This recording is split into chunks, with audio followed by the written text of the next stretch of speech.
sketch and evaluate the region of integration 0 to 1 integral 0 to 1 integral 0 to y square 3y cube e raised to x y dx dy। आइए देखते हैं इसका solution क्या है। This is the double integral. Double integral के लिए हम लोग यहाँ पर सोल्यूशन के लिए सबसे पहले यहाँ पर क्वेश्चन को फिर से कॉपी आउट, तो यहाँ पर कॉपी कर लेते हैं 0 to 1 and integral 0 to y square.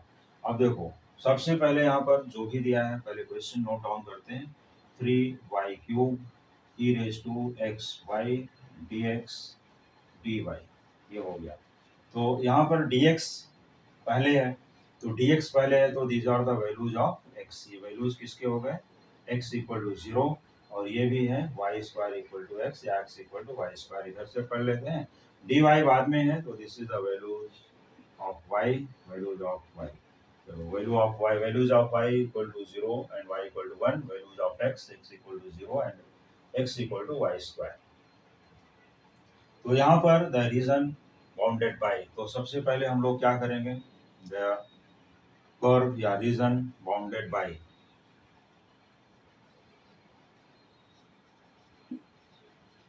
The region bounded by x equal to 0। देखो x इक्वल टू 0 है तो इसका मीनिंग क्या है, x equal to 0 means that is, यहाँ पर लिख लेते हैं y एक्सिस, ये हो गई लाइन y एक्सिस की। और दूसरी क्या है, x equal to Y square.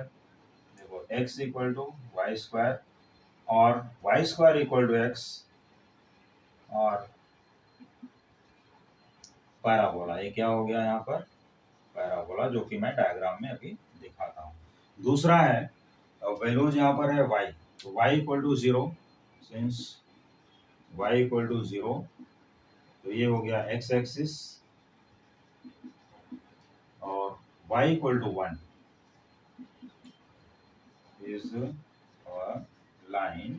देखो y इक्वल टू 1 ऐसे लाइन रहेगी पैरेलल टू, ऐसा लाइन लिख सकते हो पैरेलल टू x एक्सिस।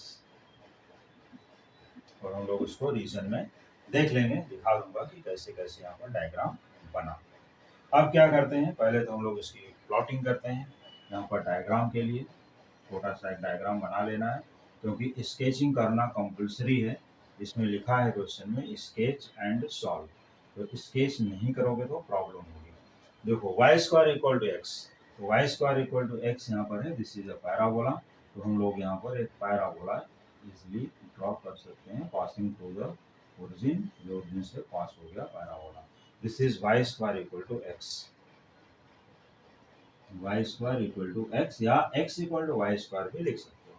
दूसरी चीज है यहाँ पर x इक्वल टू 0, तो x इक्वल टू 0 क्या है, यही है y axis, y by dash नाम दे देते हैं and this is x dash x यहाँ पर।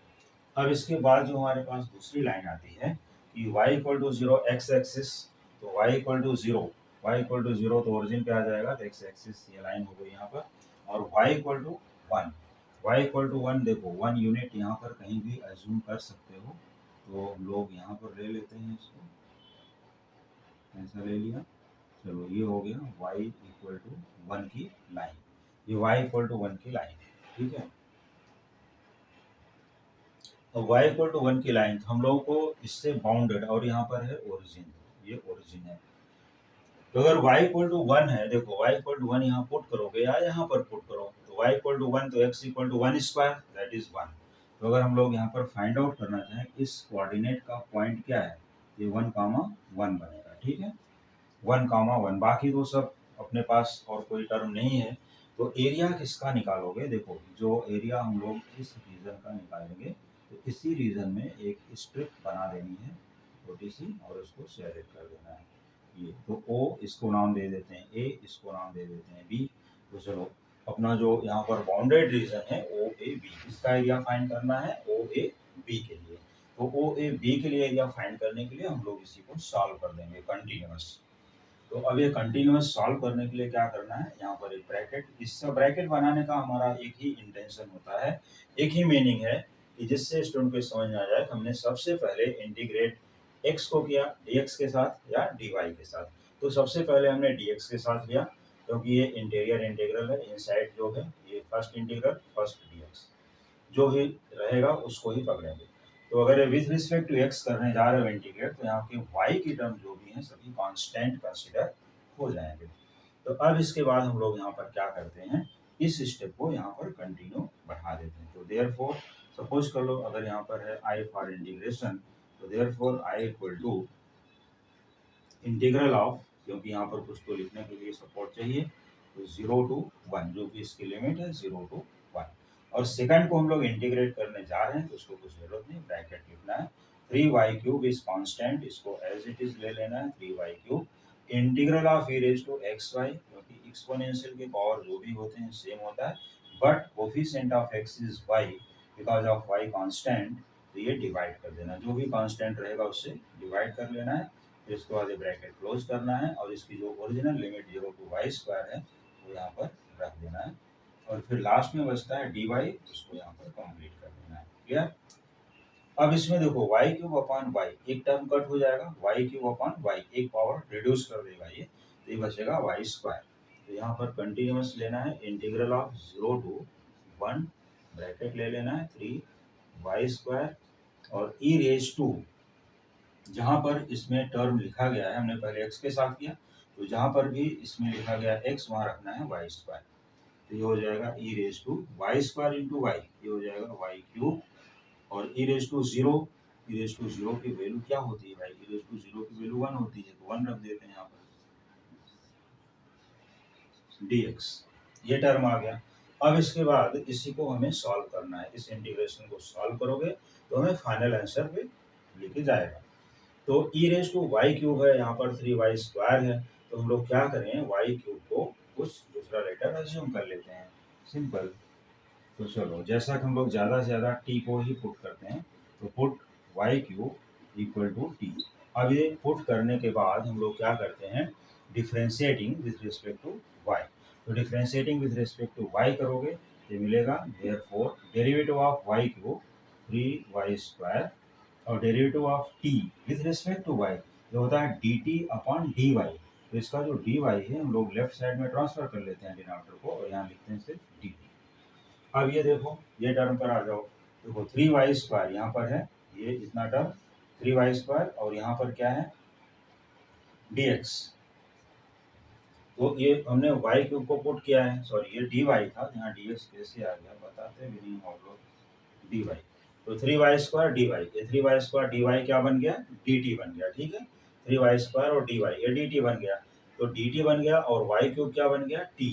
लेकिन उसके साथ ये लिमिट भी तो है, विथ रिस्पेक्ट टू y थी, अभी विथ रिस्पेक्ट टू t में क्या लिमिट बनता है, चलो इसमें पुट कर देते हैं। When y equal to 1, when छोटा सा लिख लो, when y equal to 1, then t equal to 1, when y equal to 0, t equal to 0, मतलब लिमिट वही रहेगी, कोई फर्क नहीं पड़ेगा। तो continue it is equal to integral of 0 to 1, लेकिन ये टर्म में चेंजेस हो गए, तो यहाँ पर हमारे पास देखो 3y² dy ये बन गया dt और यहाँ e रेज टू t आ गया, तो हम लोग यहाँ लिखेंगे e raise to t -1 dt, ये ऐसा चेंज करते हैं। जैसा कि मैं अपने 11th और 12th के वीडियोज में भी बता चुका हूँ, वहाँ पर भी देख सकते हो जा करके। और अगर नहीं, यहाँ पर अगर समझ में नहीं आता, मुझे सीधे आप कमेंट करो, हमारे वीडियो पे कमेंट कर दो, हम सीधे अगले वीडियो में उसको एक्सप्लेनेशन या तो इस क्वेश्चन का रीसोल्यूशन दे देंगे। तो e raise to T, integral of e raise to T और integral of 1 with respect to t 1 dt, यहाँ पर हो जाएगा t, e raise to T minus T, limit है 0 to 1। अब इसको हमें सब्स्टिट्यूट कर देना है, e रेज टू टी, पहले तो upper limit e raise to 1 -1 और फिर e रेज टू 0, देखो इसको ब्रैकेट क्लोज कर दो, माइनस e रेज टू 0 रखना है और फिर -0 रखना है, ऐसा upper limit minus lower limit.